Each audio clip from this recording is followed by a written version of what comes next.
শিহাব ভাই, আমি একটা জিনিস বুঝলাম না, আপনি শার্ক ট্যাঙ্কে গেলেন, ইনভেস্টমেন্টও পাইলেন, আবার ইনভেস্টমেন্ট আপনি রিজেক্টও করলেন। কাহিনী কি? আপনি কি বড় শার্ক নাকি? না ভাই, শার্ক তো আমি না, গেছিলাম তো আসলেই টাকা উঠাইতে। মানে ব্যবসাটা তো শুরু করছিলাম basically out of solving a problem. যখন আমি ফান্ড রেজ করতে গেছি তখন আসলে ব্যবসাটা এমন একটা স্টেজে ছিল যে ব্যবসাটায় আমি যদি এক্সটার্নাল ফান্ড ইনজেক্ট করি তাহলে এটার গ্রোথটা খুব র্যাপিড গ্রোথ হবে। সো ওই উদ্দেশ্য নিয়ে বেসিক্যালি শার্ক ট্যাঙ্কে যাওয়ার। শার্ক ট্যাঙ্কে অনেস্টলি আমি যখন অ্যাপ্লাই করছি আমি ভাবিই নাই যে শার্ক ট্যাঙ্ক থেকে আমারে ডাকবে, কারণ আমি ভাবতেছিলাম যে শার্ক ট্যাঙ্কে ওই টেকনোলজি বেসড স্টার্ট আপ বা এই টাইপের ইনোভেটিভ প্রোডাক্ট নিয়ে যারা কাজ করতেছে তাদেরকে মোস্টলি ডাকার কথা। But out of my surprise যে আমার কল করছে এবং ইনিশিয়ালি যখন আমার সিলেক্ট করছে আমি মনে হলো যে আচ্ছা তাহলে তো ভালোই, দেখি। তখনও আমার ব্যবসা আসলে একদমই সাইড হাসল হিসেবে চালাচ্ছিলাম।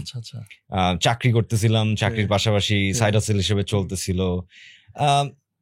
ভালোই চলতেছিল, ব্যবসা ওয়াজ ডুইং অলরাইট, মানে সাইড হাসল হিসেবে। শিহাব, মাঝখান দিয়ে জাস্ট একটু অডিয়েন্সের জন্য, অডিয়েন্স এখনো ধরতে পারবে না ব্যবসা তো বুঝছি, কি ব্যবসাটা কিসের ব্যবসা আপনি করতেছিলেন কি?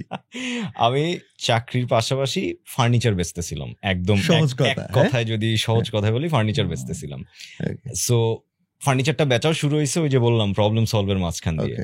তো এর মধ্যে শার্ক ট্যাঙ্কে অ্যাপ্লাই করার পরে যখন আমার ইনিশিয়ালি সিলেক্ট করলো, তো আমার মনে হলো যে আচ্ছা ঠিক আছে, আমি জিনিসপত্র আর একটু গুছাই নিয়ে শার্ক ট্যাঙ্কে প্রেজেন্ট করি, দেখি কি অবস্থা। সো ওই তো ওদের অনেক গ্রুমিং সেশন আছে, স্ক্রিনিং সেশন হয়েছে, অনেক কিছু সেশন টেশন হওয়ার পরে so they selected me for final presentation. তো ফাইনাল প্রেজেন্টেশনেও আমি আই ওয়াজ ভেরি হোপফুল যে কি হয়, একটু নার্ভাসও ছিলাম।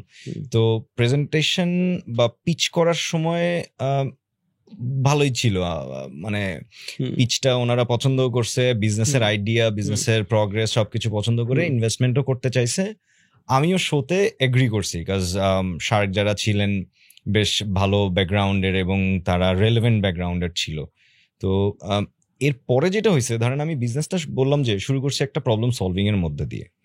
তো শার্কদের সাথে যখন এই শোতে ডিল হয়, এরপরে তো অনেকগুলা ফলো আপ মিটিং হয়, তারপরে ডিউ ডিলিজেন্স হয়, অনেক কিছু প্রসেস হয়।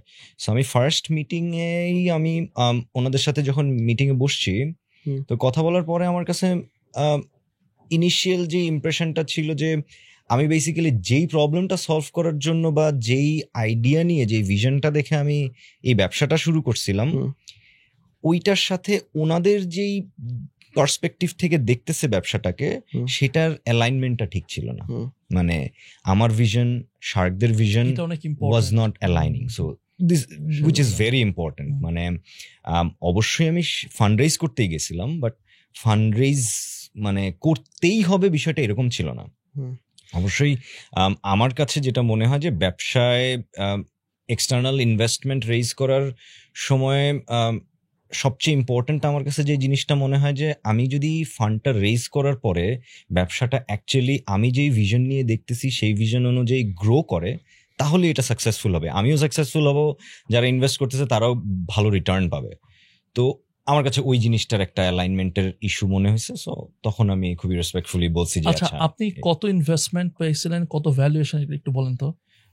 সো ইনভেস্টমেন্টের আস্কিং ছিল আমার 30 লাখ টাকা। 30 লাখ টাকাই ওনারা এগ্রি করছিল।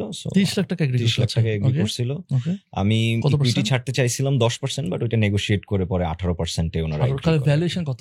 ভ্যালুয়েশন 1,70,00,000 লাখের কাছাকাছি। 1,70,00,000। আর আপনার লেটস সে ইয়ারলি রেভিনিউ তখন কত ছিল? সো তখন ইয়ারলি রেভিনিউ ছিল অ্যারাউন্ড 40 লাখ টাকা। তখন মাত্র 40 লাখ টাকা। ও তখন তো জাস্ট সাইড হাসল হিসেবে মাত্র ফার্স্ট ইয়ারে। আচ্ছা,